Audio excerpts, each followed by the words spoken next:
Allegiance to the flag of the United States of America and to the republic for which it stands, one nation, under God, indivisible, with liberty and justice for all. Cheryl, if you would note that Mr. Shagnon is excused.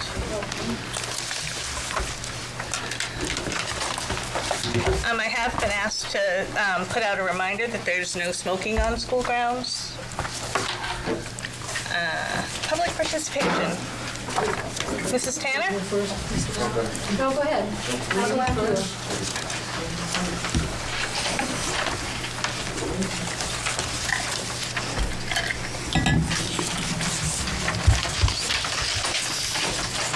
I just have a very quick thank you that I would like to give to Mrs. McElhenney. Thank you for your time and service on the Farmington School Board and therefore supporting Farmington children. Thank you for conducting yourself in a professional, courteous manner. Thank you for asking questions and providing answers with a respectful and considerate tone. Thank you for your work ethic, which will be missed on this board and the Budget Committee. Thank you, Mrs. McElhenney, and I wish you well. Thank you.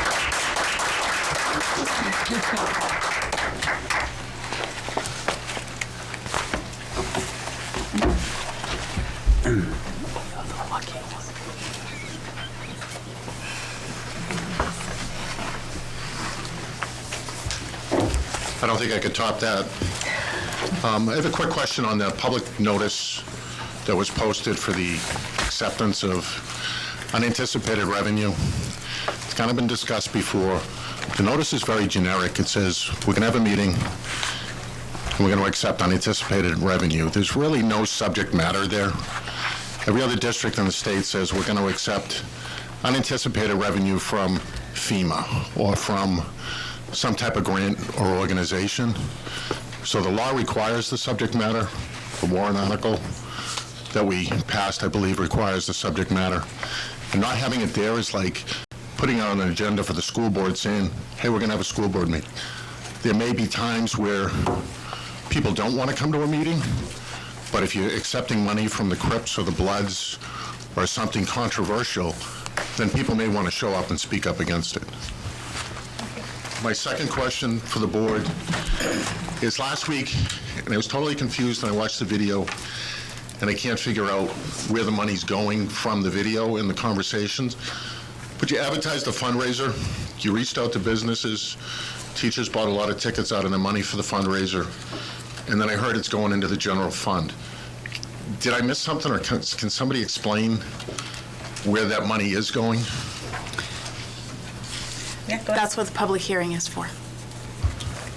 Okay, so it's over $5,000. Do we have a dollar amount on what we raised? I don't have it with me. It was discussed. It's in the minutes at the last, Okay. from the last meeting. Let's see. I think it was on the 17th. I saw the donations. Is that what you're, It's the revenues themselves From the tickets, okay. from the I'll get it. $5,800 in tickets and product sales, plus $2,000 in donations. okay, I didn't hear, was there a total that I didn't hear? Sorry, I have a problem hearing. I didn't hear the sorry. total. So it's $5,800 in revenues and $2,000 in donations. Okay. So the donations were not really revenues for the event. Awesome. Good job to the principal. Okay. Plus this as well. We'll be adding to it. That's tonight. That's separate. Yeah. Mr. Henry? Stephen Henry, my question was pretty much what Tim asked. So did you change your mind? It sounded like there was a vote Yeah. to, okay. Partly because of how that had been advertised to those who were donating and with the revenues. So yes, that is Okay. why we're doing the public hearing. Thank you very much. You're welcome. Anybody else? All right, donations. Moving right along. We have received a donation from Hannaford in the amount of $1,000 for the high school. And that is above the amount that I can accept, but it is within the amount that the board can accept without a public hearing. So, And that was for the robotics? no, this is for the high school program. Okay. This was part of their receipts and box tops program. Do I have a motion to accept? Where does the money go? Just, here you go. Let's put it on the floor first. Yeah, I'll make the motion to accept. Second. All right, now go ahead. Where, I mean, is it just an open, here's $1,000 that goes into the general fund, or is it tax? Typically, it's not specifically tagged, although in the past it has gone toward library supplies.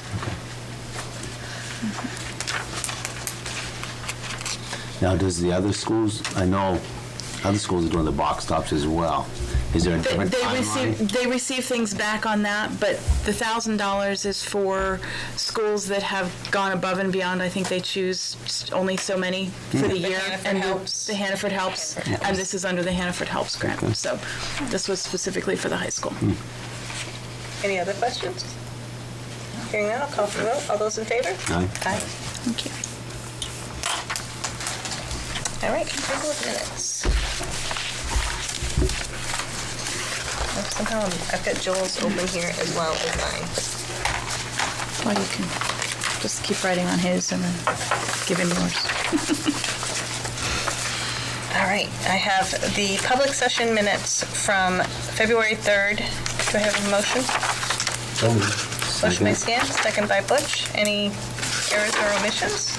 Well, I just want to note that I was there. I wasn't absent.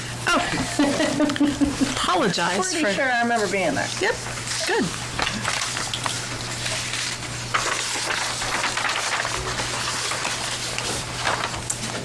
Anything else? Hearing nothing else, I'll call for vote. All those in favor? Aye. I have the public session from February 17th. Do I have a motion? Motion by Stan, Second? second by Linda. Errors or omissions?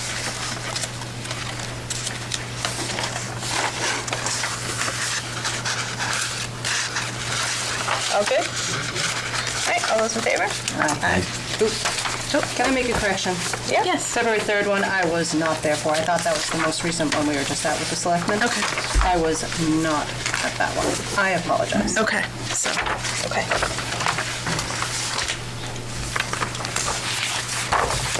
All right, February 17th, non-public session 1. Do I hear a motion? So moved. Motion by Linda, second by Stan. All those in favor? Aye. I didn't think there were any errors or omissions on that one. That was the easy one. Yeah. Those were my easiest minutes that I've written. All right, I have February 17th, non-public session 2. Do I hear a motion? So moved. Motion by Butch. Second. Second by Stan. Errors, omissions, changes?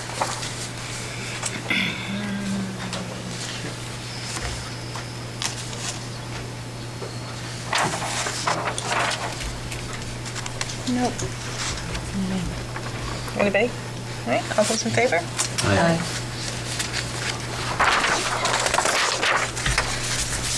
We are on to student services reports. My apologies for not being here. No apologies necessary. Otherwise engaged. No worries.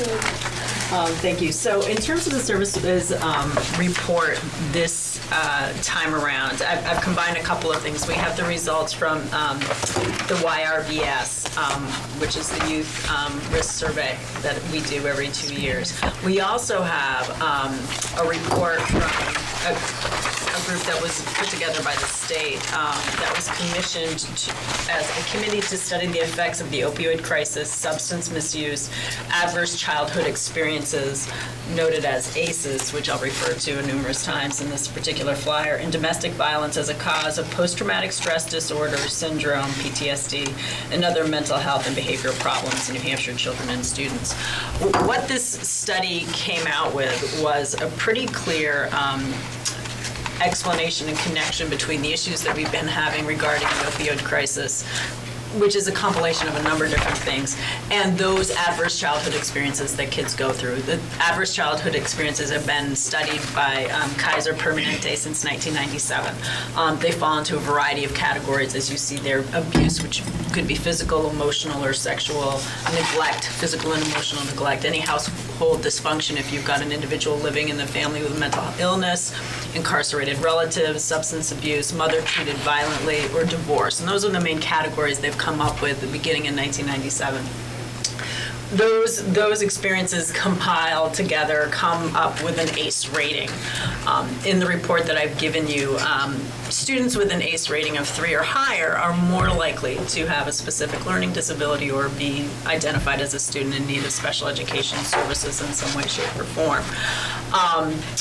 These negative outcomes, based on the study that the state put together, do follow children into school. It results in disrupted sleep, impaired memory, higher incidences of depression, PTSD, anxiety, which we've seen a large increase in terms of issues that result in a student having needs for special education services, or more likely recently needs for a 504 plan, which provides a child access to the regular education program. So there might be certain accommodations we would put in place for that. But that certainly has been something that's increased. You see on the right-hand side of that first page numbers that have been reported through this commission. 30% of New Hampshire children report having a person who has a problem with drugs or alcohol in their family. Going hungry at some point, 25%. 14% we hear adults that have had engaged in violence against each other. And 11% of families with children under the age of 18 are living in poverty in New Hampshire. Part of what the study indicates is that while certainly these conditions are adverse to children, these follow children into their adulthoods. It results in less productivity. It results in lives that are often complicated with mental health issues. And that's part of the quote that I see, I put there from the study itself, that individually these impacts are appalling, seen in a pattern of generations and across communities. As children are traumatized anew by wounded adults in a cycle of anguish, they are tragic. So that this is not just simply in terms of, while the opioid crisis has presented an opportunity for us to look at these issues again in a certain lens, this is not something new and different to the state of New Hampshire, nor is it something new and different to the United States of America. This is conditions that some families generationally have been living with. It's become more of a focus because those individuals that have been traumatized to some degree over the course of their childhood have turned to substances as a means by which to cope, although not well, to cope with those anxieties and those disruptions that occurred in childhood. So looking at the Youth Risk Behavior Survey from 2019, this survey has been done and conducted by the CDC. It's also for the New Hampshire population that's in middle school. They work with the local health agencies to distribute that. They also do one for the high school as well. In this particular round of surveys, 82% of Farmington High School students participated, and for 7th and 8th grade at Henry Wilson, 79% participated. In terms of, and this focuses mostly on, these are the experiences that children are having, and these are the things that they self-report in terms of what are the life issues they're living with. Children that have been subjected to ACEs, or adverse childhood experiences, on page 2, they have greater incidences of acting out, difficulty concentrating, mental health symptoms, which can result in irritability, anxiety, or depression. That's often how we see them. Children that are perpetually irritated, or adults that are perpetually irritated, often are suffering with something along those lines, often anxiety or depression. And engage in acts that are kind of contrary to maintaining good health. And then you look down below on the second page, and you'll see some data from the Youth Risk Behavior Survey that we put out, that we participated in at the end of last school year, and that has just been delivered to us. So the percentage of students that reported either of their parents or family member had been in jail or in prison during the past 12 months for the region, and that includes the county demographics, 8.8% agree with that statement. For Farmington High School, 15.6% agreed with that statement. In 2017, our figure for that was 13.9%. So to look at a number, out of the 260 students that responded to this survey, 42 students indicated that had a family member that had been in jail in the past 12 months. Percentage of students that ever lived with someone who had a problem with alcohol or drugs.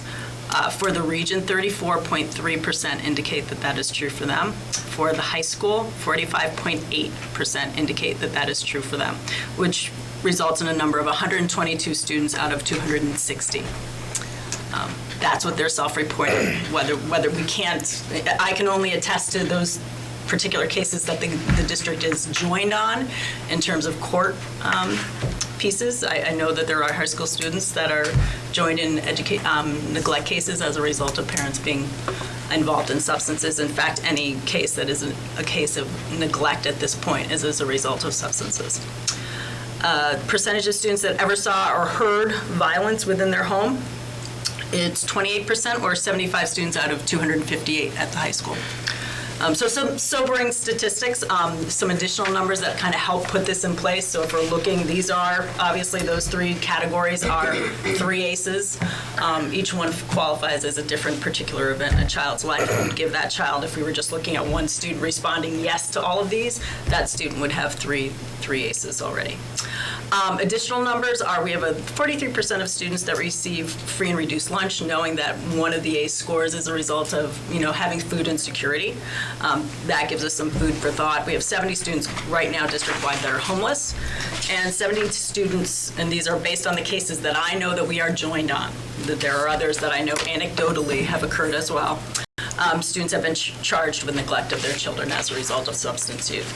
So risk behaviors, and this is kind of what we see as a result of a child engaging in more risky behavior as a result of having some adverse childhood instances. They just correlate together, and that's kind of all I really present to you here. And this gives you some information. There's information related to, when children have had their first drink. Almost 20% of 7th and 8th graders, in comparison to 13% of the Stafford County, have had a drink of alcohol, which is more than a few sips.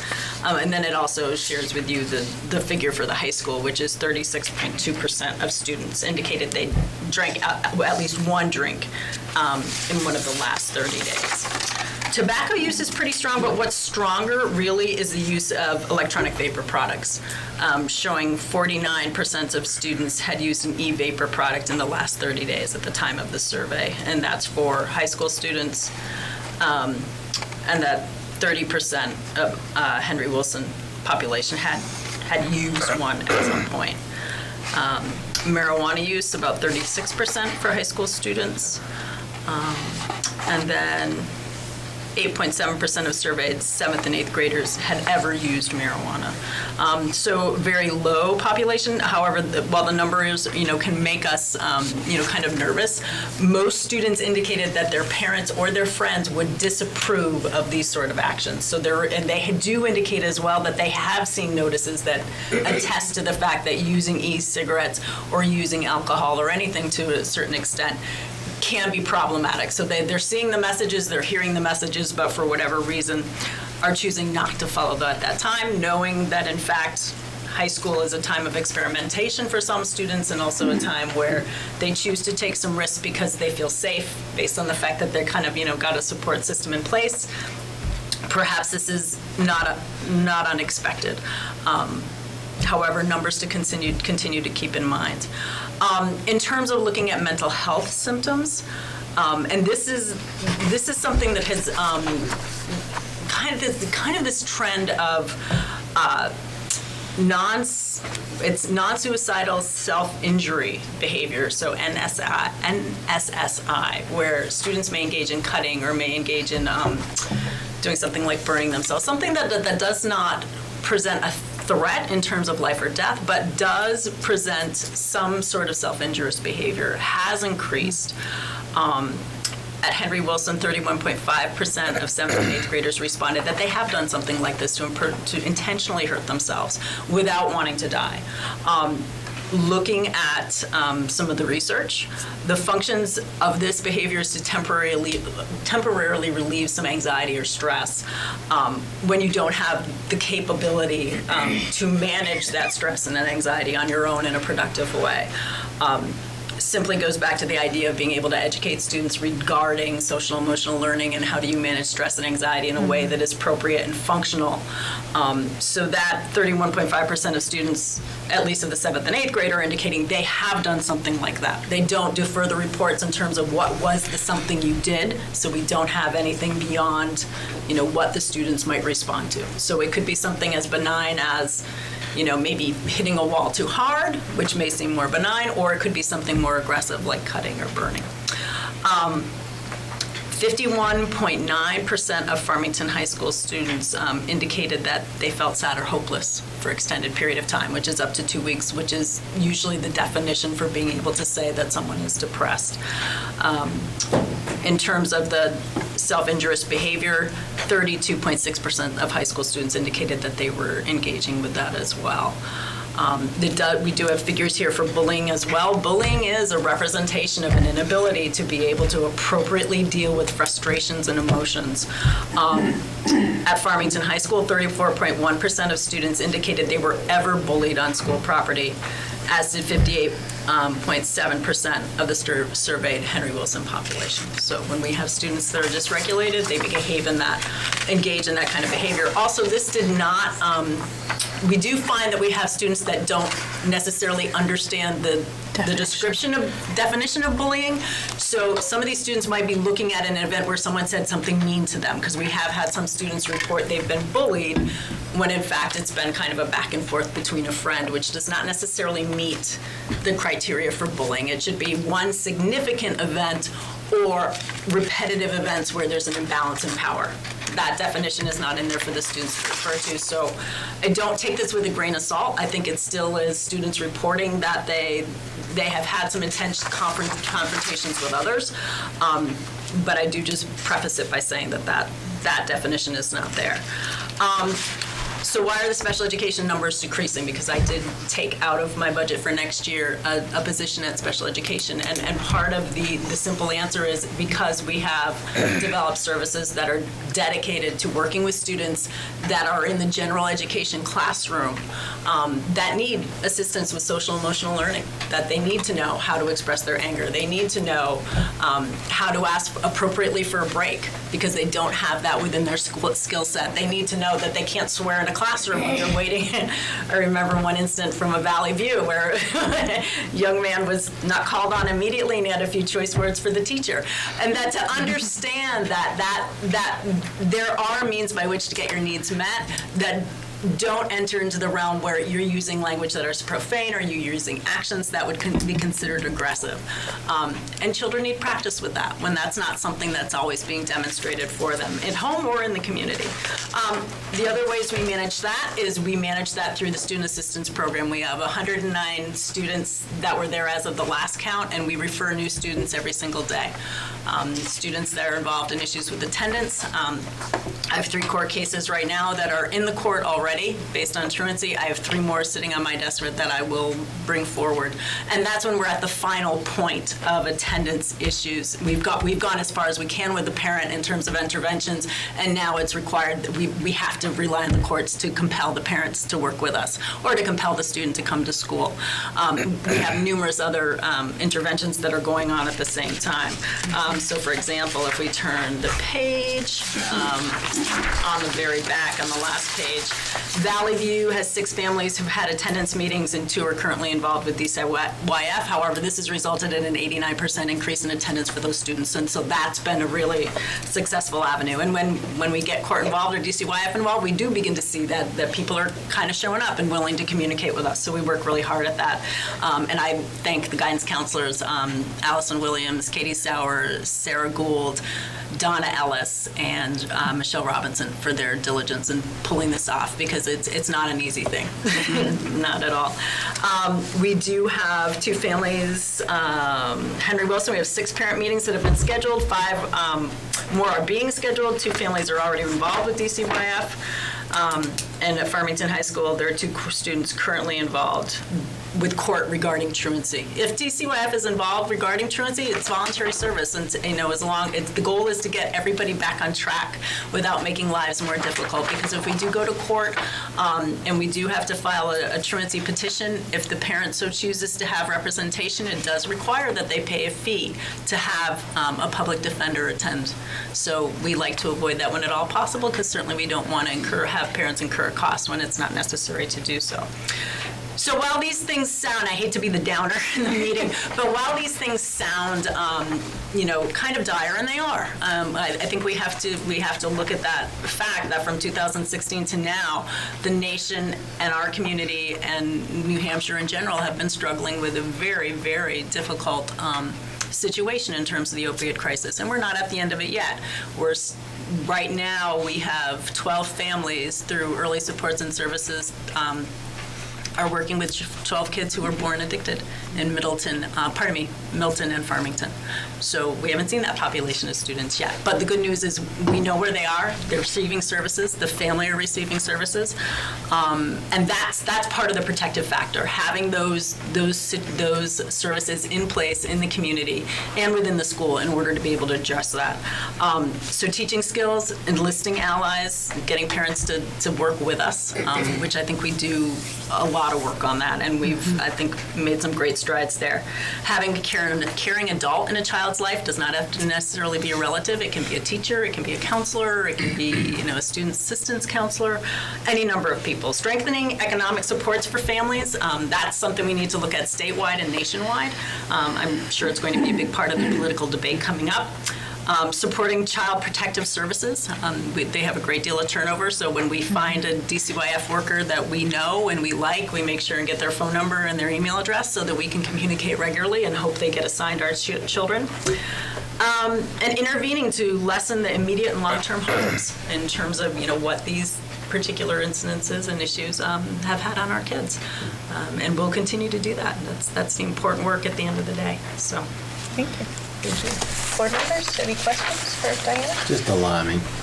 It is. it is. Every category, we're give or take 8 to 12% higher than the region. And Stratford County, I'm not sure why, tends to be a little higher in general when you look at the population of New Hampshire. But we're higher. We are higher. We are higher. We are higher. I would just like to publicly thank you for putting this together. Yeah, thank you. This is really great. I mean, the statistics are all not very good, but I do encourage, if it's not on our website, that we put it on our website, and I would encourage the public, the community to read this, because it really shows you some of the dire needs that our kids have. Yeah, and they have Thank you. thank you. And while they do have a lot of needs, I mean, we've got, and it makes our day every single day when we have a kiddo that comes in and asks for this or apologizes about this, or I had one student come up to me in the hall. Remember when you wrecked my little? Because I accidentally picked something up he'd been working on, and it was more fragile than I expected, and it broke. And he said, "Remember when you did?" I said, "Yes, I remember when I did that. I felt so bad." He's like, "But I didn't get upset about it." And he's like, "And I won't get upset about something like that again." And I was like, "Oh, thank you so much." And that kind of stuff makes our day. It really, really does. Excellent. All right. Good, Linda? Yes. The financials? Yeah, financials have, been put up in the box. If anyone has particular questions, I can certainly address them, or I know Linda has been in the habit of emailing them, and then we respond that way. I'm happy to do it either way. Couple of follow-up items to the last meeting. Many of you who may live in Farmington received our newsletters, and a question was posed at the last meeting about the cost of that mailing and those newsletters. At the time, I didn't have the cost yet because we hadn't yet received the final invoice. So to follow up on that question and to give you that answer, the cost of mailing them out to every residential household in Farmington was $1,178.76. Another question had to do with the cost of legal counsel reviewing them, and upon research for that, we had an hour meeting with our counsel regarding budget and preparation for the budget. The newsletter was incorporated as part of that meeting, a 5-minute discussion at most, and she did not bill it out separately. So I I really don't, it was an hour and 10-minute meeting, 5 minutes was devoted. I suppose you can prorate that, but. So those were the costs associated with it in response to a question that was raised at the last meeting. We have received some very positive feedback from the community. We've had several people that have said they really appreciated getting that information. We're hoping to use the resource that's already existing in our budget to engage and inform the public in a different way. We always have printed out annual reports, but for a lot of people, this isn't a great, it comes out after the fact. It doesn't get people out to vote. So we're trying to use our resources in a different way to engage the community and inform the community. And hopefully we'd love to get some feedback from members of the community if they have suggestions for improvements or different things that they would like to see. We certainly would like to take that feedback into consideration. And Yeah, I got some great feedback on that too, that it got it into more hands of more people than they would have otherwise, yeah. Right. Just recent, I don't know if Larry's here to speak to the projects, but we have some updates on some of our projects that were in my last report. February vacation, we were very, very busy. Larry and his team worked very hard. We now have new lockers at Henry Wilson. I encourage any member of the public who has a chance to come and see. They look fantastic. They're a black color. They just make the hallway look so nice. Also ventilated, so if something gets left a little too long, we can tell. Right. Or old shoes, gym clothes. Yeah. Not really. We also have brand new VCT flooring in the Valley View main office. We still are putting some pieces back together over there, Paul, but I think we're good now. We're good now. But yeah, that happened over break, and security cameras at Valley View. Many of those were installed. I think they're, as of the last time I spoke with Jen Loudon on Friday, they were tomorrow's the last week. One. Yeah. So that project is going along very well. She said it's been very smooth. Mm-hmm. We have a few updates coming up, and we're not done with our projects for the year by any stretch. We have the door card access system at Valley View and Farmington High School, but they're still being scheduled at this time because we're still working on some of the details of timing, and it's quite an invasive project. We'll be doing some VCT, which is vinyl tile for those of you. Sorry, I didn't explain that. Yes. Flooring in the media center here. So at some point, if you love this carpet, look closely. It's going away. Yeah. Yeah. And then finally, we were awarded a National School Lunch Program equipment grant that will allow us to replace both the walk-in freezer and the walk-in refrigeration unit at Henry Wilson. That will be happening over April break. We have to do a little Jenga to move our food from one location to the other to keep it fresh while we make this happen, but that's pretty exciting. And no more high temp alarms. Yeah. Yep.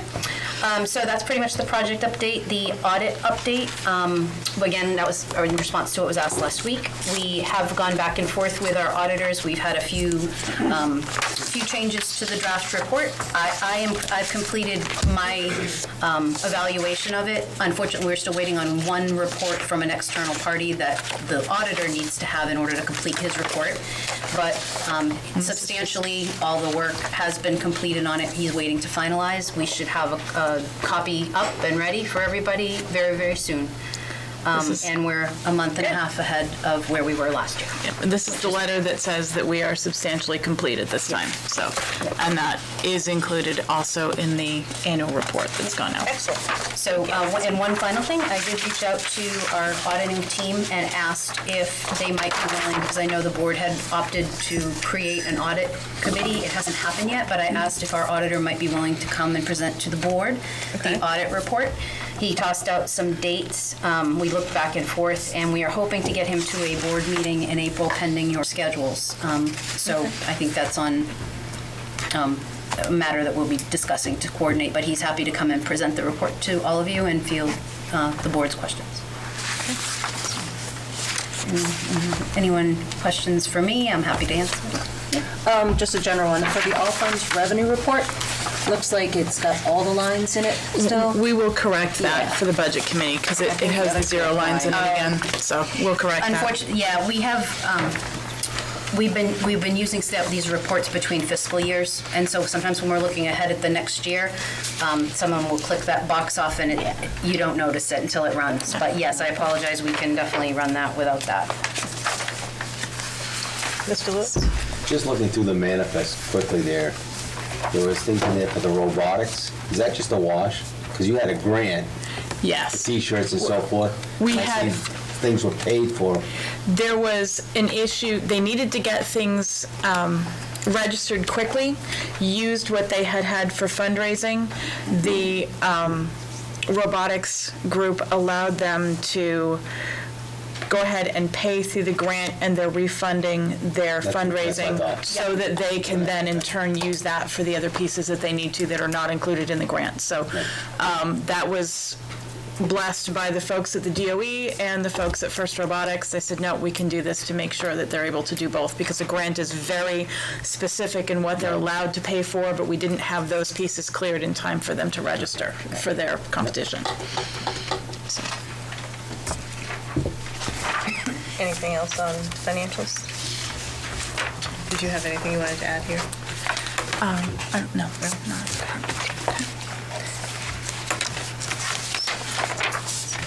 All right. Mr. Roberts. Valley View is not on our agenda tonight, but Mr. Roberts is going to give a report. And while he comes up, Aren't you? I have a copy here. I have a copy if you need it.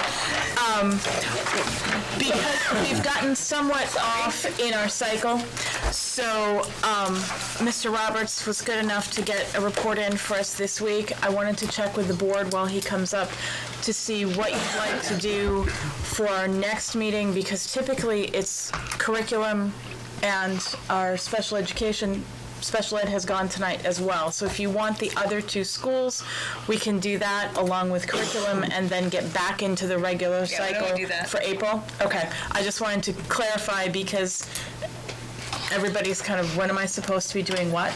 And so The early months always kind of are you like, yeah. you know. Will you run for a minute? Oh, absolutely. So. Go ahead. Yep. Good evening. I'm Paul Roberts, Principal of Valley View Community School. Just want to go over a few highlights from last month. On February 19th, we had many students that participated in the Kids Heart Challenge. Basically, for those of you that don't know, it's a fundraiser and also a physical activity program based on skipping rope. It was under another name of Jump Rope Heart, thank you. Ms. Cook organized it. Again, this is an annual fundraiser that she's organized. This year's totals are in. The school raised just over $4,500. This also means is that if we look at the time frame that Mrs. Cook has been doing this, is that we've actually raised over $50,000 in the period of time that Mrs. Cook's been doing. So, good, congratulations to her. It was a lot of fun watching, and it's a great cause. Right before vacation, Mrs. Bondi and Mrs. Smith teamed up for what they call the annual Draw to the Music. Draw to the Music, a method that asks students to express through art and drawing how the music either makes them feel or to illustrate a story told in music. The Valley View students this year told the story of the Firebird Suite by Igor Straczynski through their art. The week before vacation also was Spirit Week at Valley View. Monday was favorite team jersey, Tuesday hat day, Wednesday wear red, Thursday orange and black, and Friday was PJ day.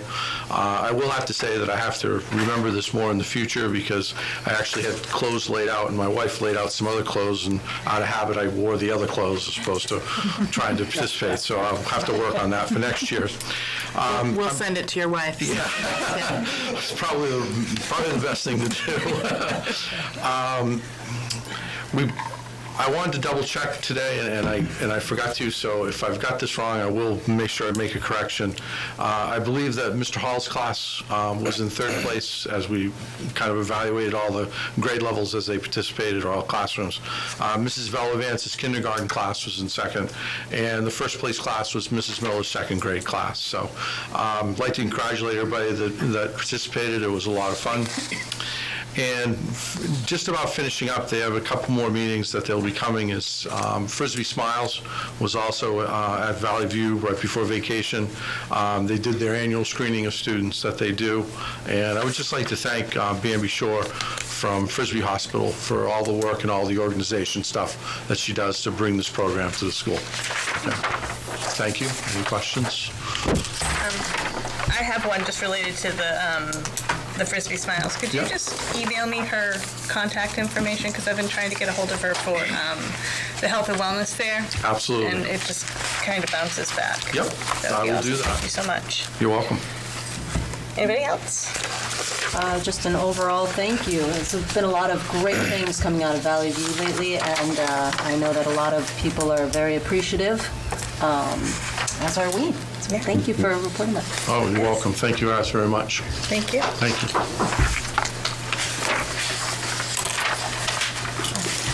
All right. Policies, KF. Use of school buildings and facilities, second read. Right, so this is in second read. The change that was requested at our last meeting on the request form does now include our maximum capacities. Okay. HWMS gym is 953 people, multipurpose room 640 people, Valley View multipurpose room 615 people, and it's 287 when using the tables and chairs, and the high school gym is 1,200 people. Okay. So. And we are looking at, we've also included our events for trained crowd control manager on duty for any event of more than 50 people. Okay. And that's a requirement that the renter would need to do, and that's through fire department and Primex.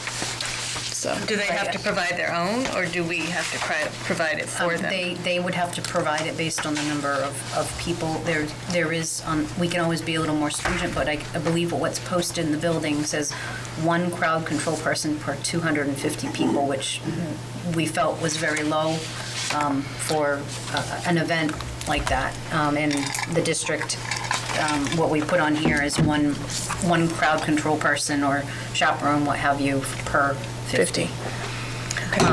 I also wanted to share with you, I had the opportunity to go to the the Northern New England Facility Masters Conference last week on vacation because of our participation. Not on your vacation. No, it was during the vacation. So due to our enrollment with Primex as our insurance carrier, they provide one free spot at the 2-day conference for districts to go. And Larry and his crew were so busy that they weren't going to be able to take advantage of that, so I had the opportunity to go. And I attended 2 different sessions, both that had to do with buildings and facility use. And I wanted to share with the board a metric that I learned that I think is really interesting as we consider this policy and the fee structure that goes along with. There's a company called School Dude, and they have a lot of different modules that are geared at facilities, and they've been doing it for 20 years. They've got a whole lot of data, and so they aggregated down from all of the people that are using that service. So he said one metric which I thought was kind of startling. He says on average, the average school district, you can take the number of students you have in the district, you do one event per student per year, every year. So for us, that's 850 events a year. And some of them are sponsored by the school, some aren't. But when you think about that, that's a lot of time outside of school hours that our buildings are in use. Mm-hmm. He also offered another metric, and he said that school districts on average are incurring, if you're not collecting at least on average $15 per event, you are losing, depending on how many events you have, you are losing up to $200,000 a year in custodial time, energy costs, overtime use, wear and tear, alarm calls. So while you certainly don't want to make your buildings inaccessible to people, what winds up happening is every time we have a custodian that has to come and open a building for somebody, we have to pay them by law for 2 hours. And then we have to pay them again to come back and close that building. So if we're not charging community groups to do that, it's coming out of the school budget over the course of the year. And we are happy, of course, we want to be the hub of the community, but we also have to be mindful that just turning on the lights in the gym, not to say nothing about running them for the day, does have a cost, and it comes out of the district cost. So that's a good segue into the rate sheet that you have here. And we are not looking at trying to charge each tier. I mean, obviously, Farmington School District wouldn't be. Town government-sponsored programs, events run for the benefit of the general community. We're not looking to charge for those events. Nonprofits, we're not looking to charge unless there is additional food service or custodial setup that's required, and typically there is not. But for those who are using our facilities, particularly for profit organizations, private events, wanting to make sure that, yes, that's something that we have as available as a revenue stream, because there is a cost associated to using the buildings, and right now we don't have that fee structure in place. It's, yes, you can use it, or no, you can't. And so, wanting to be able to make sure that we have something in place that is equitable, that it's fair, it's not, well, we think it might be this, it's, we have a rate structure that we can publish and say this is what it is. So. Does anybody have any questions on the rate schedule? Good. It's really straightforward. Okay, anything else on that one? No, just to be aware that the request form that you have here, we are looking to make that electronic, so while the information will remain the same, that won't necessarily be in exactly the same form. Okay. But we are looking, this is the content that we will need. So, and we're still figuring out the best way to get that uploaded electronically and to be able to get through multiple sign-offs, because if something's happening in this building, I need the AD to be aware, I need the principal to be aware, I need facilities director to be aware, and I need to be aware. So we need to have multiple sign-offs before it just goes automatically to a calendar. Because Eric may have something that he knows about a game schedule. I may know something that's going on in town. We need to make sure that we're not going to have conflicts before it goes on the calendar. And obviously, I didn't read it on here, but school events take priority. School events would take priority. If there is a community event that's already been scheduled, I'm not going to bump them to put in a school event. Right. Because that's not fair either. Does anybody want a motion for a final read? Motion by Stan for a final read of policy KF. KFR and the applications. Can it wait till public participation? You're going to vote on it to pass it, I'd like to make a comment. Sure. Do we have a second? Too, actually. Do we have a Well, let me second? put it on the floor first. Yeah, I'll second for discussion. All right. Let us discuss it first, and then, did you have something, Linda? Well, I just have a question, real quick, if you don't mind. There's nothing in here regarding buses. Are they ever involved in any? We've never had, well, the only bus use that we've had has been the recreation department during the summer. If they've had field trips, they have contracted with us. If they have a bus, but it's not a big bus. So if they need a big bus, they have contracted with us. But that's separate than facilities use. But they do get billed. But they get billed for They get that. billed for that. Lynn has a transportation charge to cover labor and fuel, so. And mileage. And yeah. mileage. And these are up on That'd be the, different than. That's different than facilities. Yeah. Okay. Yeah. but these policies are up on the website for anybody to review. Yes. Okay. Yeah. I'll let you make a quick comment.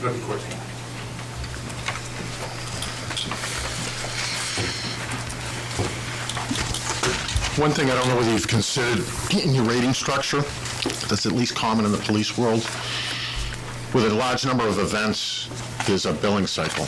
And that billing cycle and scheduling has a cost factor assigned to it. So one of the things I would suggest per event is maybe an additional $10 administrative fee, which covers any software you have to buy for scheduling, any billing, any check deposits that you may get based on your banking account, et cetera. It just adds a private sector contribution to the money that we're paying out of our tax base for that billing and management of the scheduling of the program. Actually, if I can comment on that that idea, when I was at the conference, one of the things that they spoke about is they said that's also another vehicle for getting people to sign up blocks of events early. So what they say is you have a $10 scheduling fee. So if you give us all your events for the year, you get charged once. But if you keep putting forms in every week, you get charged each time. So that's a kind of a way to help you get like the programming set and get that information out in front. Not a bad idea. Would that fall under other charges, if any? We could Other add, rental we could fees? add a line. a charge for scheduling, and it would go to all tier I one. opened the door. I know I did. Go ahead. So make it under scheduling fee, perhaps? Yeah. And do you want that to apply to all tiers? Even local organizations to say, give us all of your stuff and we'll schedule, or how do you want that to apply? Has it been an issue? It takes a lot of time to run the paper down. It really does, and And hopefully the electronic piece will help, but it is, when it comes piecemeal, it's kind of like chasing popcorn. there's a lot of back and forth because you do have to get insurance certificates. You have to know who to contact while on duty. You have to follow up with them to make sure that they've listed you as an other insured.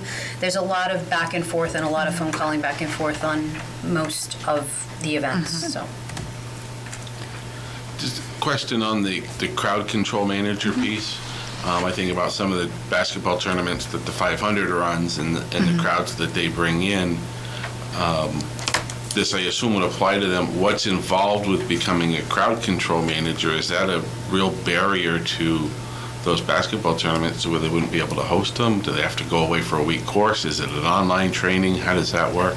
Basically, it's you commit to bring in a certain number of volunteers and you say to them, here are the emergency exits, here is your role.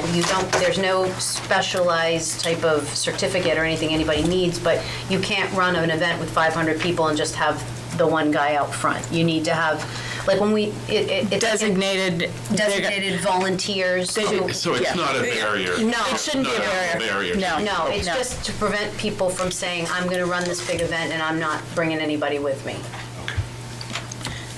Yeah, in the event the alarms go off, we need people, waving at windows and doors, so. Are we good with allowing them to just add that piece and having it as a final read as well?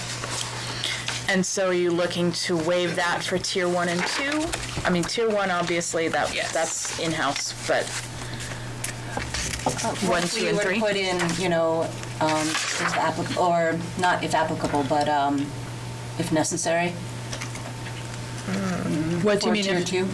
I mean, definitely not for tier 1, but I mean, Tier 2 That would would be, leave it to someone's judgment whether you charge we or not. don't. So I think it needs to be. is or it isn't. The last three. Just the last three. Okay. Keep it as it is. fair enough. Anything else? All right, all those in favor? Aye. Unanimous. Thank you. So that was A and B.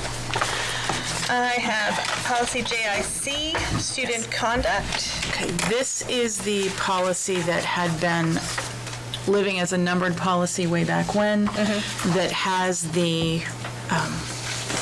parental notification of simple assaults under C. This is that exemption from Safe Schools report for every simple assault. So if we are going to do that, this is the policy that would need to be adopted. We could continue as we are doing at this point, and we do notify parents anyway, but certainly having a policy that says this is what we do is not a bad idea. I would say I would still tend to err on the side of caution as far as the Safe Schools reporting, but this gives us another layer of this is what we're looking for. But this would be as a first read at this point. All right, do you have a motion for a first read? I'll move for first. Second. Motion by Stan, second by Linda. All those in favor? Oh, I just have a quick question. Questions? So Sorry. this is the one that was mentioned when we... This is the one that was mentioned as we're discussing the MOU. Yes. Okay, yes. Nope, that was my only question. This is a follow-up when we're talking about discipline, as well as award type things, honor roll. So I haven't seen those numbers from any of the schools. For honor roll? Okay. And disciplinary measures. You know, I just can get those. updates. This is what's going on in our schools. It's always good information to know. Okay. Anything else for this policy? No. Not for that policy specifically. Did we vote? I don't think we voted. did we? No. All those in favor? Aye. I jumped, Okay, but I that's wasn't okay. quite done yet. And then I also wanted to bring to you, kind of as a corollary with that, I did hear back on our Yeah. MOU. Well, why don't we Do that later? No, Okay. why don't we give a little feedback on that Okay. first? So the board met with the Board of Selectmen last Wednesday. We had a sit-down conversation with them about the MOU. It was a fabulous conversation. We got a lot done, made a lot of agreements, and we have just one thing we're going to talk about tonight that needs to get bounced back, but other than that, The police department had asked about including the buses as part of the camera addendum. The bus cameras do not operate the same way as the cameras in the schools as far as being accessible remotely. And because those also have audio with them and have a separate issue with access to who is able to even watch or listen to those, we would want to remove the buses from that, but everything else looked fine. She did say that the addition of that staff are provided the MOU annually is fine. She thought it was weird where it was placed, but that was minor. So other than that, Sorry, could you read that again, the addition of the staff? The addition that staff are provided the MOU annually is fine. We added that line. But she said where it got added was strained anyway because we don't have that capability with the buses. It's a different type of system. So I just have a question then. I still feel as though the buses need to be mentioned in the MOU. Are you saying that that's But the camera addendum only speaks to remote access of the cameras. And because they can't remote into the bus cameras, having those part of that really doesn't make sense. And they would have access to records otherwise under any type of warrant that they would need anyway.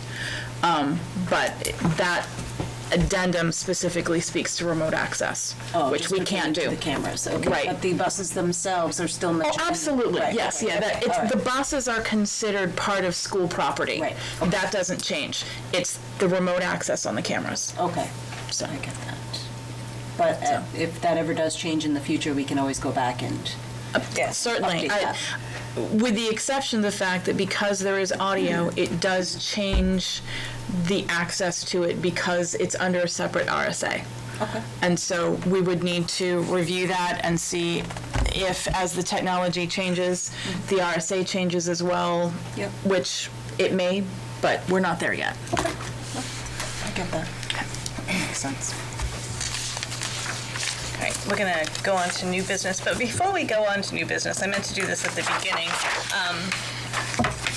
We were noticed that Shylin Folger, a 14-year-old 8th grade student from Henry Wilson Memorial School, was promoted to CSM Sergeant Cadet Senior Master Sergeant. So, Shylin, if we can invite her Absolutely. to one of our next meetings, so we can give her kudos for her job well done. That is a great accomplishment, actually. Yes. Yeah. Sorry, my military mumbo jumbo isn't up to speed anymore. All right. Under new business, category 1, E-rate bid for internet. Yes, okay, so what I have for you is, so our category 1. Am I taking just one? Just one, yes. Our application was filed, and I do have a copy of that if you need to look at it. Our category 1 E-rate bid for our internet services was done through our E-rate consultants. That did go out broadly. We had 2 who have bid on the services, Citranet and First Light. It is 36-month pricing, and we do have guarantee of our non-appropriation clause for what we are recommending. We are looking at 2 pieces of this. The 100 megabyte, 1,000 megabyte, which is 1 gig for our fiber. Right now, we are currently running 100 megabytes for the buildings, which is hamstringing us. We have a very difficult time if we are running multiple assessments at once to try to access everybody. If anything is being streamed, it crawls. We are able to upgrade with 36-month pricing to 1 gig for less than we are currently paying for our 100. Wow. And so we're looking at 2 pieces of this. The first part that you see circled would be the 1 gig for the schools increase, and that would be $31,500 for the 3 years total. So that would be divided out each year annually. And then the second is the 50 megabyte. Right now, the SAU is on a separate connection to keep our servers separate from the schools. And we have been on DSL. There is a fiber connection there. We've been waiting for the upgrade of our contract to be able to shift that over. We can go to a 50 megabyte, which with the fact that there's only about 13 of us that run off of that, that'll be fine. And that still is going to end up being less per year than we've been paying for the DSL. So our recommendation is to go with First Light for the schools at the 1 gig and for the SAU at the 50 megabyte. I'll entertain a motion for discussion. I'll move that we accept the First Light bid for the 1,000 for the school, 50 for the SE. I'll second for discussion. Discussion? Who do we have right now? First Light. And what are we paying right now? Right now, what we have, we're running roughly between $15,000 and $20,000 a year. So this would take it down to about 10. So we decrease. An increase at tenfold. It'll be more than that.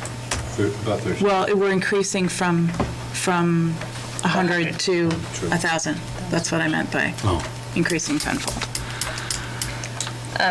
At one of the selectmen's meetings, they were saying that they were having issues with, it was phone, it wasn't internet. It was phone, All right. Okay, not Right. the same thing. And it was a different company. Okay. That's exactly where I was going. Yes. Yeah. Anything else? Can I ask a general question? Because I apologize. Sure. You don't have to apologize. None of this is, I'm not very knowledgeable in this area. Okay. But when we ever get E-rate money Yes. back, Okay, so this is when the Category 1 funding allows us to receive the discounted rate. So this is our discounted rate for the internet. So this would lock in these rates for us for the 3 years. This is the discount. We can also potentially receive a rebate on part of this, but that part changes, but this at least locks in the discount for us for that 36 months. so how is it that we receive money back? What are the So, parameters under that? so the parameters under that for the E-rate come in under the percentages that are allowed each year for those refunds of that money that we occasionally get back, have gotten back each year. They've scaled back. Our phones are not as scalable on that now. We only receive it on internet. And they are slowly pulling back what we receive on that each year. And so I can say that this would guarantee our 3-year discount. Can I say what our refund will be over those 3 years? I can't. I don't have that locked in because that changes according to federal funding. Actually, may I add something to that? The E-rate program actually has 2 different categories of things. So category 1 is what we're talking about here, which is the service piece. Category 2 is what we just have been working on with Ms. Loughton, which is hardware, switches, those kinds of things that are That we get those are reimbursables. paid differently. Those are reimbursables, meaning you get approved for the project, you spend the money on the project, you submit your receipts, you receive the money back for doing that project. This is a little bit different because you're contracting on the front end, and you're guaranteeing and locking in those rates because you're going through, as a designated E-rate provider, they're able to give you that reduced rate. So the 2 categories, while they're both considered E-rate, they're handled from a reimbursement standpoint very, very differently. So what we've been seeing and taking in as an unanticipated revenue is typically the category 2 amounts that On the projects. on the projects that come back in. But we have occasionally received. Well, in the past, all of the E-rate used to come in that way, but over the past 10 years or so, probably 8 years, they have shifted it so that category 1 is really more of a discount, and you don't have to submit, pay it out, and then get the reimbursement. They give you the discount from the front end. But that they still treat category 2 the way that they always did.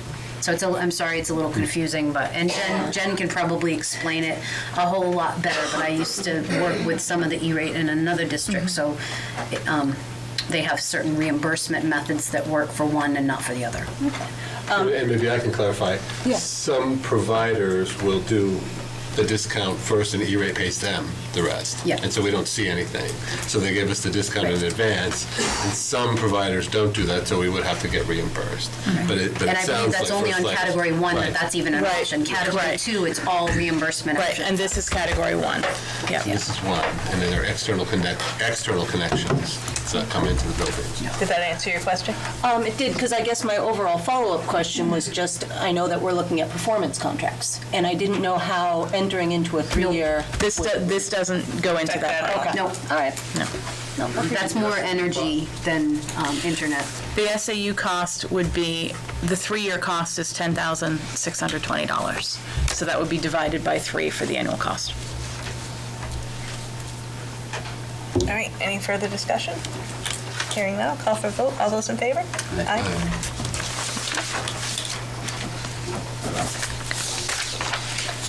School board letter to DOT. Did everybody get a chance to read this? It was in our...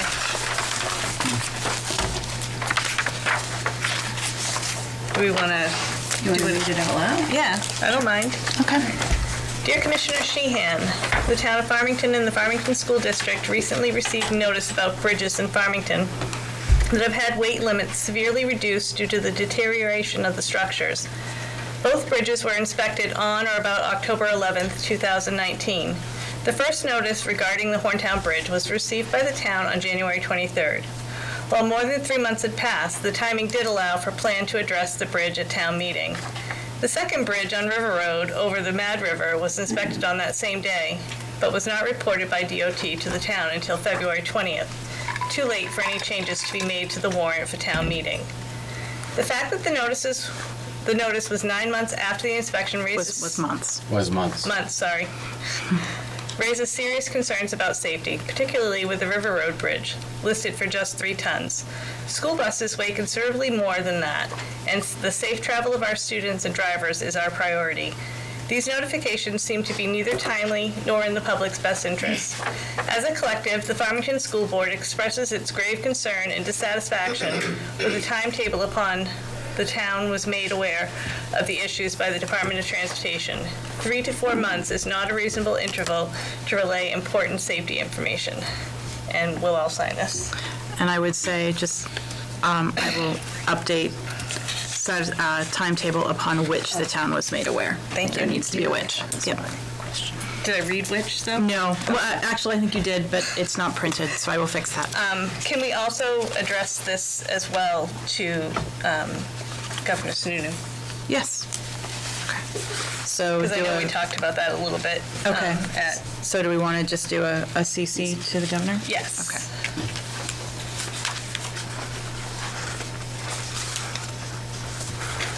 Are you planning on also including the 2 follow-up pieces from the DOT?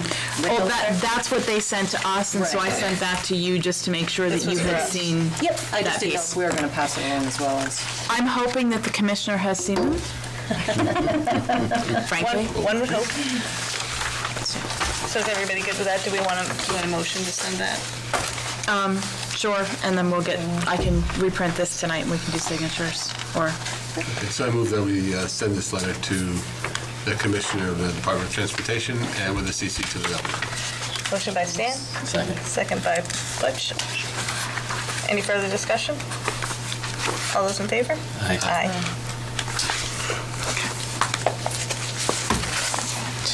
Thank you. All right. Any other new business? Does any board member have any new business? Just a concern is hearing more and more about the coronavirus. What do we closed the school down in Rhode Island. I sent out a letter last night, actually, to the entire district. Okay. Have also been updating our nurses with information sent by the Health and Human Services Department and the DOE. And at this point, we're not looking to exclude anyone from the buildings. However, we are looking to make sure that people are aware that their very best defense is good hygiene, wash your hands, Cough into your elbow. cough into your elbow, and just be very, very aware of any symptoms that are flu-like. Please report them to your doctor. The New Hampshire CDC is being, yes, stay home until a fever is down a full 24 hours with no fever-reducing medication. Don't cheat on that. Stay home. What has attendance been like prior to the vacations? I know a lot of schools throughout the state and... Prior to vacation, February vacation initially was put in place so that we could close the schools and get everybody away from each other because it becomes a petri dish. Typically, the week before vacation gets rough because it's almost a week too late with the way the viruses get rolling. It wasn't worse this year than it has been in other years, but it's been fairly typical. And we have seen in our first day back, we do have some folks who are still dealing with the stomach bug that's going around. So at this point, we are optimistic that we, are dealing with what we can deal with. But the very best thing is make sure that good hygiene is being practiced, and making sure that we've sent families information. We will continue any updates that we get from Health and Human Services or from the CDC. We will pass along. At this point, recommendations have not changed.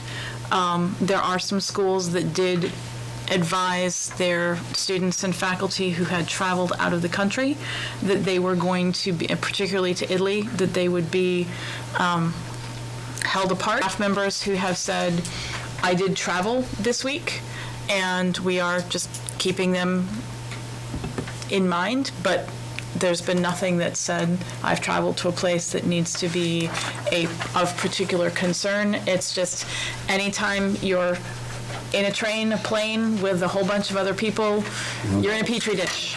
And so trying to make sure that we're just cognizant of what symptoms could be. Good.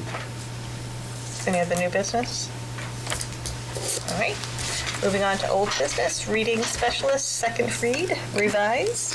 This has been discussed both with admin and with our current reading specialists to make sure that we had full input on suggestions here. So what you see in red are the changes since you last saw this. And so if you want to do this as second read and still take it under consideration, that's certainly an option. If you're ready for final read, then that's a possibility as well. What say you, friend? First read, second read, or a final read? I'll move for a final. Motion by Stan for a final read, Second for discussion. and a second for discussion. Discussion? First one, why is the changing from the reports to from the curriculum director to the principal? What was the Because at this point, we really would like to keep the curriculum director in a coaching position where that person can be working with staff in a non-evaluative role, so that there's that opportunity to come in and come alongside and help people make improvements without that, and I'm going to be evaluating you next. Okay. She certainly would have input as Title I director, but the person that would be doing direct report evaluation would be the principal. And then just the other question I just had regarding any of the teachers in any of the arts.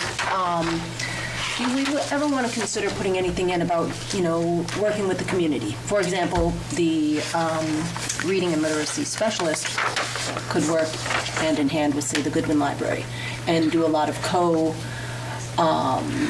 programming there. That would require probably an MOU to the collective bargaining agreement, because these people are under teaching contracts. Gotcha. And so it's not an impossibility, but it requires some out-of-the-box thinking, which we could certainly do, but it would more likely become a stipended position or something that would be on the side as opposed to part of regular job description and requirement, because the hours there would be a little tougher to schedule.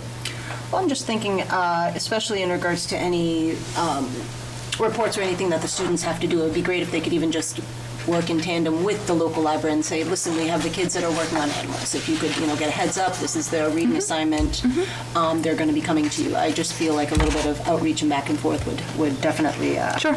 And I know that there are some teachers who do that. I don't know that that would necessarily come from the reading specialist. It might come more from your language arts or social studies teachers or pop science. But yeah. Just like clarifications, climb, step, stoop, kneel, crouch, and so forth. Is that a teacher's contract? Actually, that's required by the Department of Labor. That's not something that, I'm just curious if that's also in the... It has its basis in anti-discrimination. So if you have somebody that comes in and you've clearly stated the job that you're asking them to hire for requires that they see, you can say, I'm sorry, you're a great candidate, but you can't see, so we can't have you drive a bus.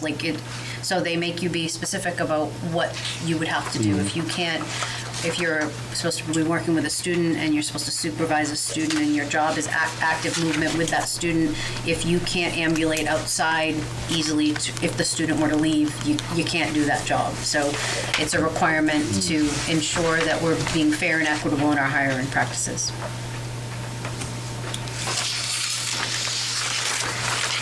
right, any further discussion?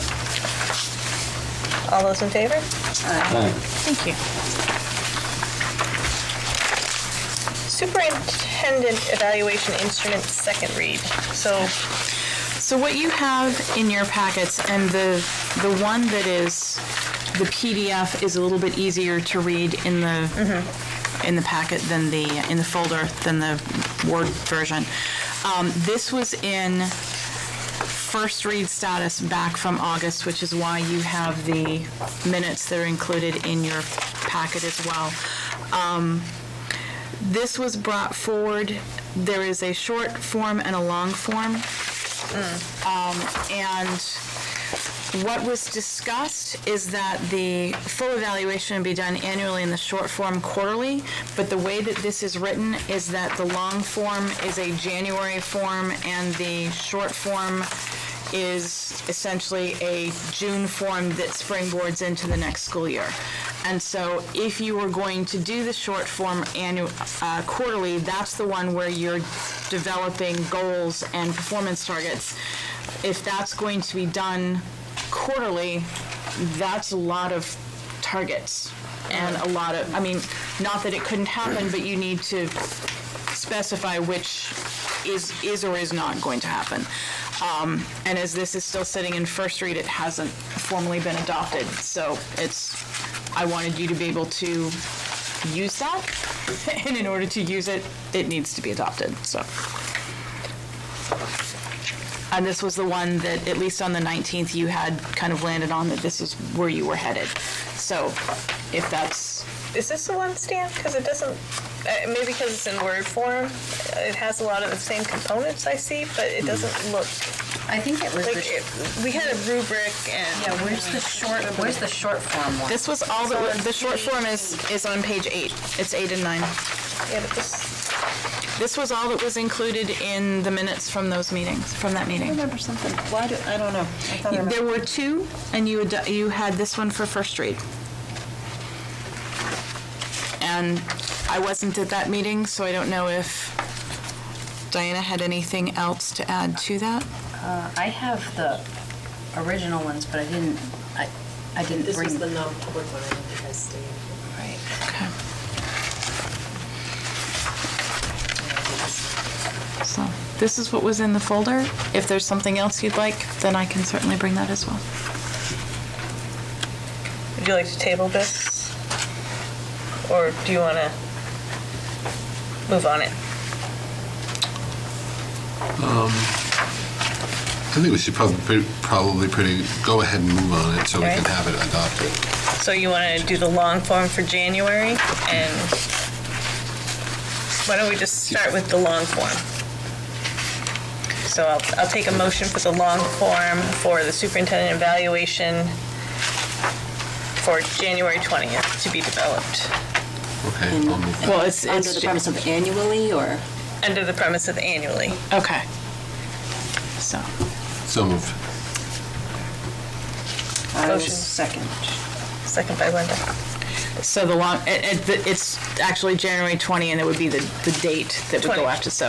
Yes, yeah. 20, yes. Yes, 20 whatever. 21, yes. So. So what do you want to do in regards to the short form? Well, Table that are you for now, or? Either way, so are you taking them separately then? I think we were going to take them separately because not necessarily do we need the short form. I mean, if we're checking in. I guess a lot depends upon, the short form finalizes the setting of goals, which we have done. But it depends on how you want those goals to be set moving forward and what what your template for that is. There was also an addendum that I believe went with this one because it talks about the rating factors of 5, 4, 3, 2, 1. It gives them a name. There was an addendum that explained what those meant. Highly effective means this, effective means this, developing means this. Okay. At least I don't have the paper folder with me, but I have the digital version of that. Okay. So we can certainly add that too. I'm not opposed to including that as part of this. I think it's probably helpful. Absolutely. Yep. Let me look and see if there was another. Okay. So, as a board, when do we want Ruth Ellen or the superintendent to develop their goals? Would that be in June? At the end of the school year, starting the next year, July 1? I think that was the purpose, right? Yeah. Or, To yeah, do it. at the end of the year prior to. Which is how this is set up. Right. It's Okay. kind of the general evaluation is January, moving into, nominations, and then the goals would be moving forward. But again, I just want to make sure that we're clear on how it's being used so that expectations are good on both sides. There were 2 policies too presented along with this. It's referenced here, but they're not, 2 sample policies for evaluation of the superintendent that were put forward by the consultant. Was there one sample for The the law? policies, There were policies, but the evaluation tool was something separate, but the policy talked about, there were two examples she gave to the board, and I don't believe either one were. it doesn't say that either was adopted, and it says the 2 forms are attached to the Right, evaluation It's the first policy. line of what you read there, evaluation policy review Right. and evaluation template. So Right. there were 2 policies, but I don't think any of them got adopted. Okay. And typically, the evaluation instrument is adopted as policy. So whether there's a separate or not, I know that Ed Law requires an annual evaluation on written criteria. So Stan, would you like to add the short form for a June? Or July 1? And do the whole thing. All right, so Long and short. the short form will be July 1 with the long form evaluating those goals.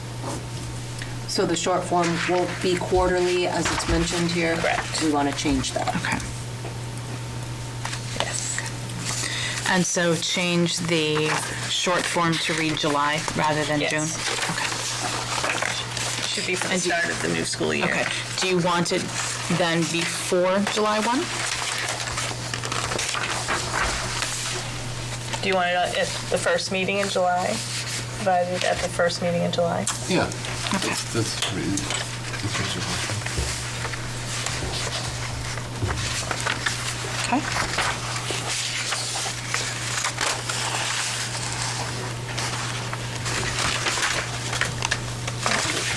Any other changes? Okay, and we'll add the rubric to this Yes. in the packet? I knew there was a Okay. rubric. Yeah. Thank Do you want to add the template in as well? Can you drop that into the board folder? I might be able to. I know I don't have good success printing from here, but let me see if Okay. that will work. Yeah, if you have the rubric as a separate document. Yep, I do. Okay. I do.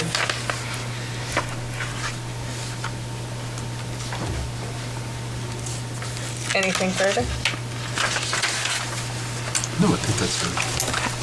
Okay. All those in favor? Aye. Thank you. Any other old business? Yes. One I have covered by handing you the audit piece. Wanted to bring to you 2 under, I put it under old business because it falls under security. With our phone systems for the 3 buildings, we have had some issues in trying to get those pieces as we have upgraded our infrastructure because we have voice over IP. So that is part of our internet piece as well. We need to be able to access from classrooms to be able to get to 911, to be able to do some of those other pieces. Right now, we have limited capabilities. And I have a quote in front of me that uses our existing service provider. We would have a one-time purchase of hardware, and then it would cover pricing through June of this year and then through June of the following year as a single package. With the one-time pricing, and through this year, it would be $19,479 and change. The second year would be $24,006 and change, for a total price of $43,486.55. Can you say that one more time? $43,486.55 to take us through June of 2021. This would allow us to completely upgrade all of our systems in all three buildings to get us fully compliant. In order to do this in this way, the board would need to waive the bid process. If you want me to go out to additional companies to see what else is possible, number one, I would need to see, we're not at a firm point. We're close to the end of this contract, but what we also have a number of proprietary pieces of hardware already in place. And so in the event that we go ahead and jump ship to a completely new company, we are looking at needing to rip this piece out and then start over again. And so the costs are likely to be higher, but I'm certainly willing to explore that if the board wants me to go there. We have an opportunity at this point. The community has expressed that they are on board with our making sure that our security is up to date. We do have these monies in place currently in the current school year to be able to do this without additional appropriations. Next school year, I don't know. Well, just a question. We have the security grant monies. Does this even fall within that realm? It doesn't fall. No, the PSIG grants were written for very specific purposes. I believe it was cameras, door access, window film, and monitors, and we are restricted to use them for those purposes, so the phones would not qualify. There was a different warrant article, and forgive me if I get this wrong, it was either 5 or 7, because one of the PSIG, I think, was 5. Article 7, 2018, was an amount that was appropriated from, there was $90,000, of which $35,000 was lockers, leaving $55,000 for improvements for security to the vestibules. But this isn't limited to the vestibules. So it does have that. It doesn't seamlessly fit into either of those amounts, but it is security related. It is a need that has come up. We can't really, if we can't make phone calls like we need to, we, obviously it's a pressing issue, so. All right, before we further discuss, let's put it on the floor. Well, exactly what's the motion you're looking for, though? I mean, are we looking to waive the bid process? Bid process? Yes, so I'm looking for, I guess, a motion one to consider phones, and then I would probably want a separate motion to waive the bid process in order to go with this, or do you want to move to instruct me to Go out to bid. Go out to bid and see what else is possible? So I'll move that we improve our phone system.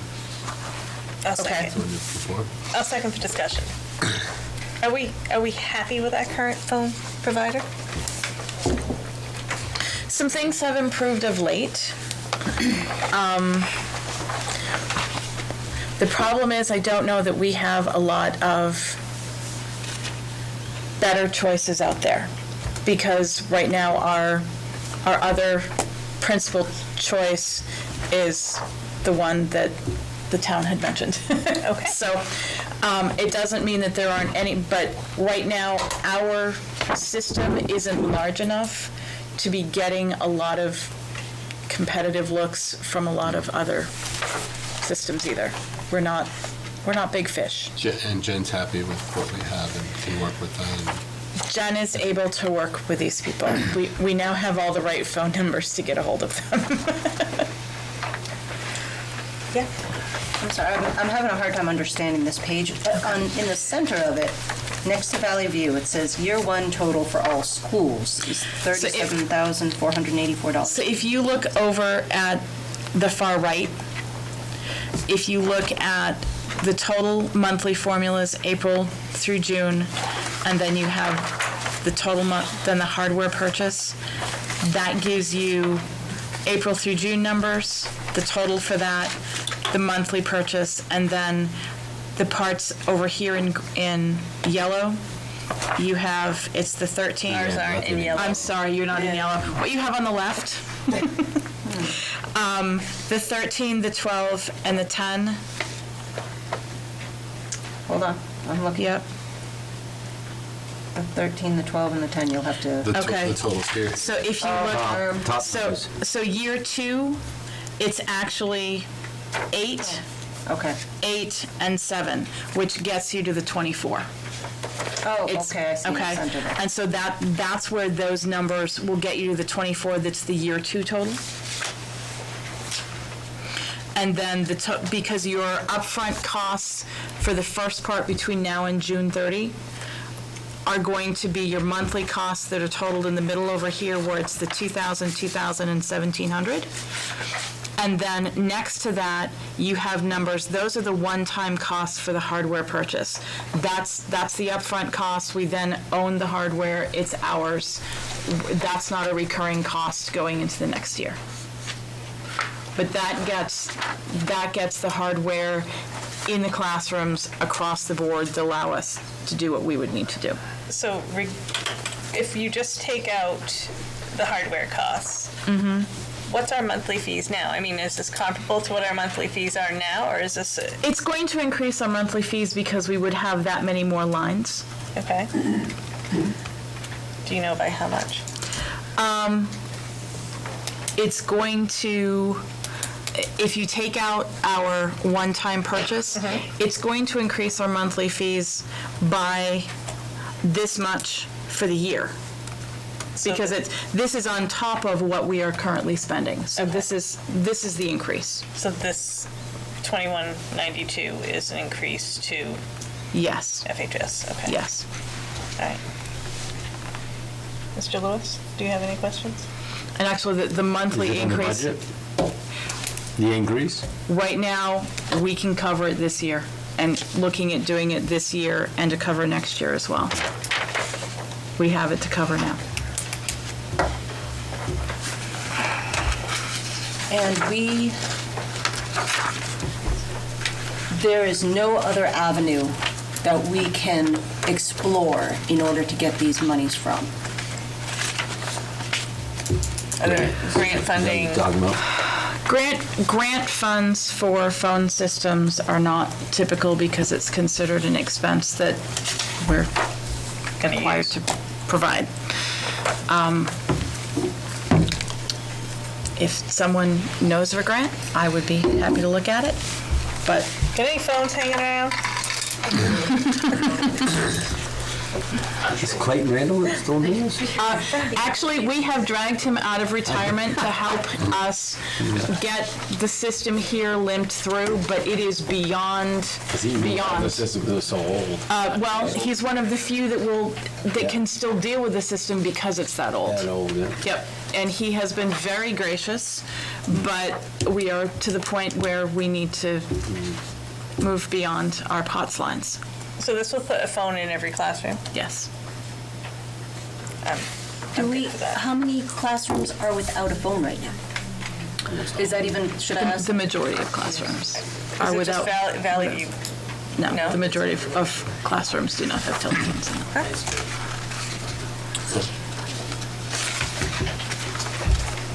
This would be hooked into the intercom too? Yes, it would be. So that anyone would be able to pick up a phone from any place in the building and, Dial that extension. well, not only dial that extension, but hit the intercom to give a school-wide announcement if need be. So performance contract couldn't? performance contract is going to be based on those things that we can do that are going to earn back savings because of energy costs. Right. This is not going to give us energy savings. No. It's an important component of what we do, but that's not going to be where a performance contract comes in. Performance contracting is going to be lighting, heating, windows, insulation, those sorts of things. When the security audit occurred, was this raised? This was raised, and we have been partly hamstrung by the fact that our existing contract was where it was, and we didn't have the infrastructure in place to do the full upgrades. We now have infrastructure in place.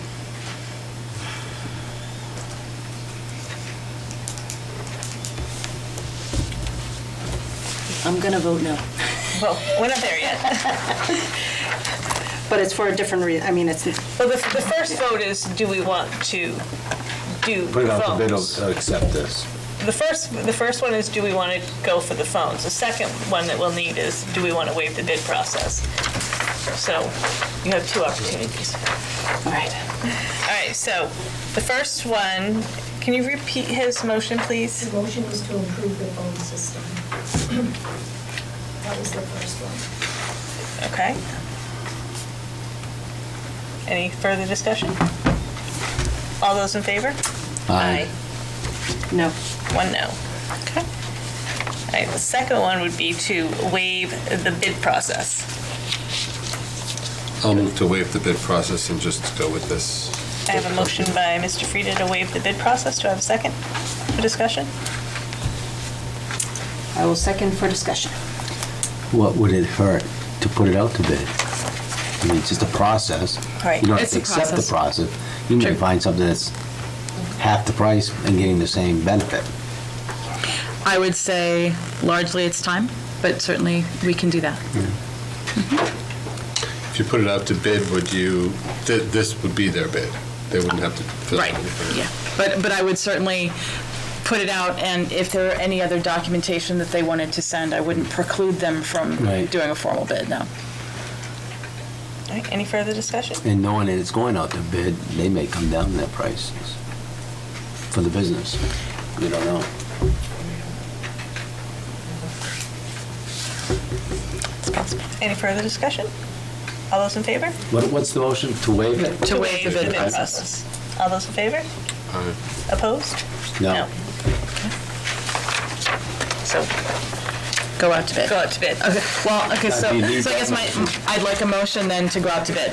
I make that motion I'll second. that they go out to bid. Okay, so that was Butch and Penny. Okay. Okay. Any further discussion? All those in favor? Aye. Aye. Abstain. 3 yes, 1 abstention. Okay. Did you want to go over the other questions that we had?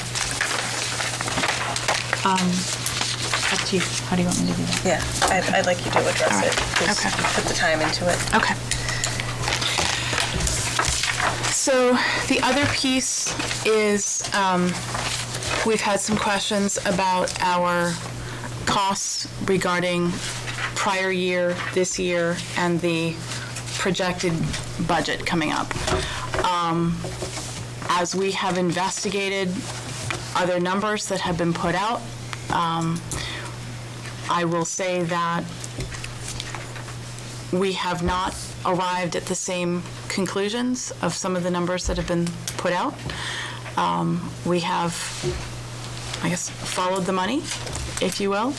And it does appear that there is one number that has been counted more than once in that accounting, but rather than take the time to go back through all of that, if anyone wants to sit down with us and look at the numbers, we're happy to do that. Okay. We do have the sheets that were put out on our website back in September that were referenced by Mr. Brown last week that give the expenditures from last year. Those do also, that lists what was expensed and where things were, but that goes back to 19 and then references forward to 21. So we're looking at a total school year in between that isn't necessarily dealt with there. So as you're looking at apples to apples, this year's budget that was approved also includes significant upgrades that were required for House Bill 1612. There were several other pieces that were included that were not part of the 19 budget that are here and are moved forward to next year. So something to keep in mind. All right, public participation. Actually, I just wanted to follow up on Linda's request on that report for 20S. I took a look at that, Linda. The reason that this is showing those with zeros is because this report has always included last year's period.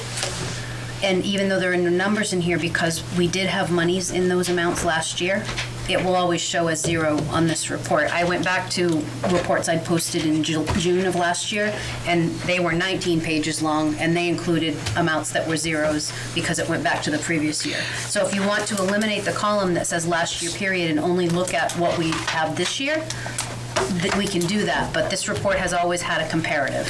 I don't think it's so much the special revenues, it's the all revenues that's gone to 60 pages. That's the one that now has, it has zero accounts in it. Okay. Yep. You'll notice when you grab. Okay. Yeah. Okay. The one that's the tome now, yeah. Okay.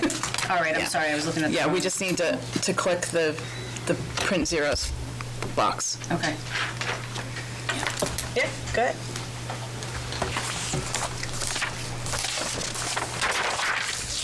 Stephen Henry. On the internet connections, just for some reference for those that don't understand, a 50 megabit connection is pretty typical of a household, single-family household connection, or actually a little bit less than the average now. Gigabit speeds are available to many households, so it's not a exorbitant amount of bandwidth. The fact that you're running on 100 megabits is surprising. Question of, do we have the network infrastructure, the switches and stuff, all gigabit switches, or are we going to have a bottleneck there? So We're that's okay. already there. Yep, Okay, we're good. good. Phone systems. Did we have the ability to make emergency calls from the classrooms before and we lost it? We did not have it everywhere. We had it in some places. Okay. What has happened with the phone systems? Is everybody on an IP phone system now? We are, and as we have migrated over and changed some of our connectivity, some of that has been lost, not all of it.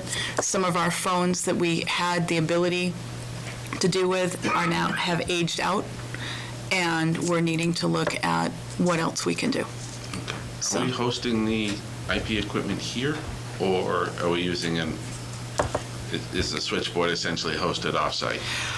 As far as I understand, it's off-site, but I'll have to clarify that with Jen, because we've just stepped outside my bailiwick. Okay. Okay. The provider that we're working with now and that you had quotes from, is that the provider that we had, is it fair to say, billing issues with in the past? Yes, billing issues, which at this point have been, for the most part, resolved. As you do go out to bid, I would encourage you to specify non-proprietary equipment. So when your equipment can switch providers, and You your have provider knows that much it's easy more for you to options. switch, Flexibility, yeah. you're going to get more competitive bids, and if you need to switch, you're able to if you don't have Right. proprietary equipment. We'll see how many of them will bid this small with non-proprietary, but we can try. Yeah, and you may have to go chase some stuff down and just generate your own quote, stocking with salespeople that aren't necessarily going to respond to a bid. There are a lot of hosted companies that provide hosted systems out there. I don't know the specific needs of a school, but I know there are a lot of companies out there that cater to small businesses. I've looked for some for my own use. So, I guess we'd be a large, small business, but a small, large business, yes. Being a school, you may have some unique needs that I can't consider or haven't considered, but, are panic buttons or something an option for the classrooms in the meantime? That's not something I want to discuss on camera. Okay. Thank you.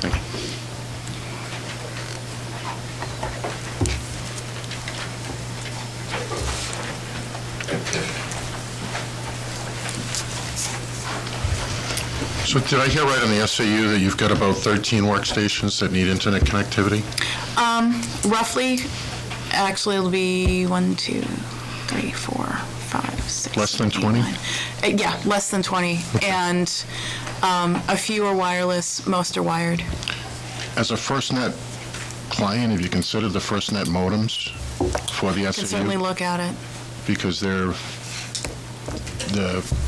10,620 you just approved boils down to about $295 a month for the SAU. FirstNet, if you put 2 modems in there, which is going to give you Will they go over fiber? connectivity, they can. Okay. It'll give you connectivity during an emergency just under the first responder tier. That's $80 a month for 2 modems. Okay. So minimum of 20 connections at $80 a month versus the $295. My second question is, spend a lot of money doing mailings. Are we ever going to mail out the bus camera letters so that if we do have an incident on the bus, we're going to be able to use that evidence in court? Because my wife still hasn't gotten notification. It went home with students. I can certainly mail it as well. It did go home with students. Is it in the handbooks as well? Well, the newest letter is not. The policy is in the handbook. It is up online, and certainly happy to send it home again, but it did go home during finals week. It went home in certain handbags. I know certain classes in the high school weren't even in session when the letters went home. There's a minimum $300,000 liability, never mind the Class B felony. It was also And we're sent sleeping on out it. electronically to households. Okay. What about people that aren't electronic? Okay. My wife doesn't follow the SAU website. She hasn't got notification. Okay. So I think, as this goes out, people are going to say, hey, I can have a quick $1,000 in my pocket. Why don't I file a claim? Not to mention the fact that we're still continuing by not notifying parents of committing a Class B felony. We have a policy in place. The RSA says you're required to notify each parent. So if you have a parent living in Farmington, a parent living in Rochester, you have to notify both. If you don't notify them, it's a Class B felony. But don't take my word for it, because I'm getting impatient that I'll take it another route if that's the way it needs to go.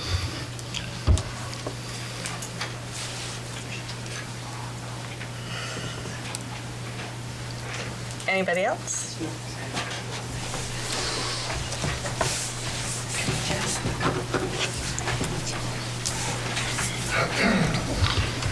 Mayor Barron Ridge Road. All jumbled up here, but bear with me. You have a CRF, you have a warrant article that's going to be voted on in a week that concerns a safety CRF? It's a safety. 14. Okay, so I'm thinking Security. the security one, Yes. right? They took safety out. We took the word safety out, it's just security. Okay, so your telephone issue we just talked about a few minutes ago wouldn't come in under that? Security? No. I mean, if it passes, when it passes, you set up the CRF, you fund the CRF in June, and then you've got money in there for this phone? It could potentially cover the one-time cost. I don't see that that's something that to take the monthly cost out of would be. Okay. No, I meant, I was trying to work with Linda on where else could this possibly come from. Okay. On the policy discussion that you had, excuse me. Okay. The facilities. Bertman Rondo. I know it's housed within a school building, but it belongs to the town. So where does that fit in relationship to where you're scheduling and your funding and tiers and things? Well, right now, all of the upkeep of that facility is on the school. And so those costs could still be recouped by the school. Okay. Scheduling wise on that, then, if a major nonprofit here in town comes in and says, I want the gym every Monday, Wednesday, Friday for 6 hours, I don't want to use the word monopolizing the facility, but I know that there have been several times that people have asked to use the facility, but there's a blanket use already out there for like the 500. They've got it locked up perpetually, and they call and say, I need the Henry Wilson, sorry, 500. Okay, how about the following weekend? Sorry, 500. Is there a way to balance some of that so that some of the other organizations in town that are being turned away could get more sheet time? Potentially. I think part of it too is sometimes organizations will call and say, well, we were looking for this. What is it that you're looking to do? We do have other facilities within the district that can often meet their needs without. Okay, and I wasn't picking on anyone in particular, Nope. but we have lots and lots of them out there, so. So we would make space for those. Absolutely. And most weekends, we have multiple things happening across district. It's not just one facility and one group. So. Thank you, Mrs. Mellon, for the number for the mailing. I do have a 91A request out. Her responses didn't cover everything I was looking for. So am I still expecting that? You certainly can. Were there other pieces that you were looking for? Yeah. Can you reiterate those for me? Thank you. A second. The request itself starts with a copy of the purchase order that was referenced at the February 19th, 2020 Budget Committee meeting. You folks were talking about the newsletter, and at that point, on the 19th of February, you didn't have a purchase order yet. You Correct. mentioned that you didn't have it, so I'm assuming before you went forward with the newsletter that purchase order was available and that type of thing. Copy of any and all invoices for legal. We heard that's not, and that's fine. Okay. I was sort of looking if, I know where the legal bills are running right now. And we also, with that, it becomes difficult to hand just the legal bill because there are a number of issues that are interspersed within that are delineated. It's not like I can just hand someone a copy of the legal bill because the issues that are being dealt with are on the bill. They could be redacted as well. It would be Are your legal bills categorized? We typically get just a bill that lists everything together by period, so they're not categorized. And like we said, with this one, it was lumped into a larger discussion, and it was not separate. The other, in my mind, a major point of that would be the printing cost. Did we print them in-house?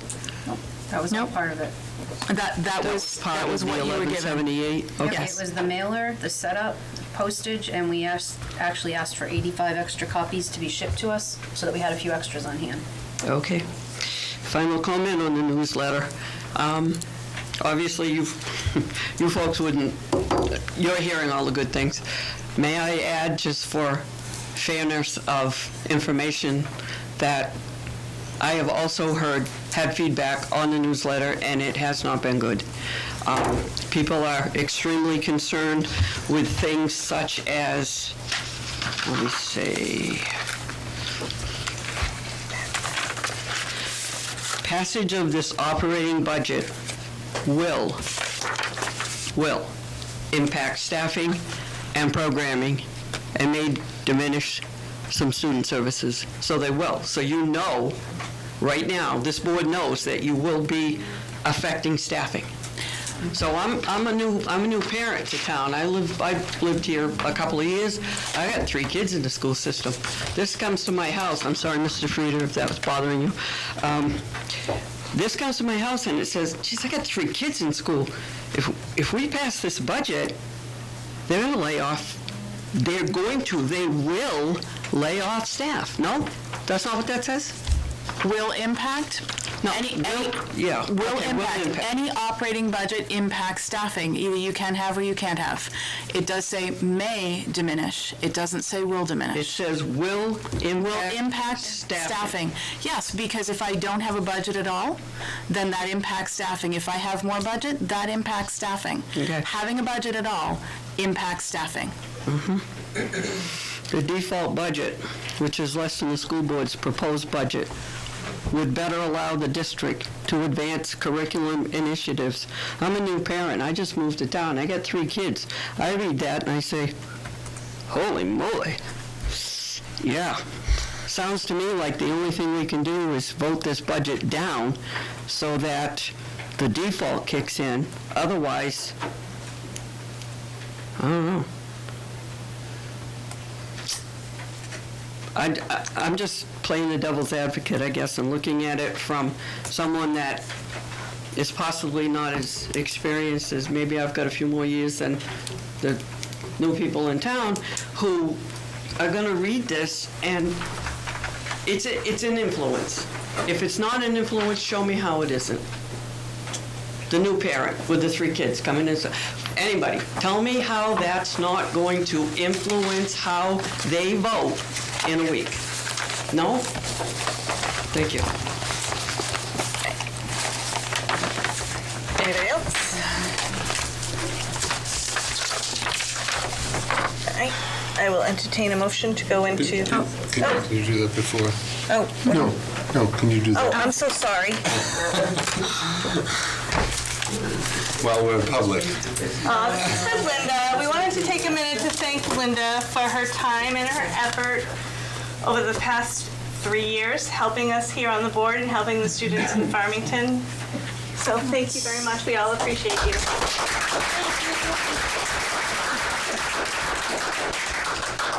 Now, I'll entertain a motion to go into non-public. So sorry. Okay. I'll make that motion. I'll second. And those were not purchased with taxpayer funds. Taking those up. Thank you, guys. All right. Thank you. Are you making the motion to go into non-public under RSA 91A:3, 2A, B, and C? Do I have a second? Motion by Linda. Second by Stan. All those in favor? Aye. Aye.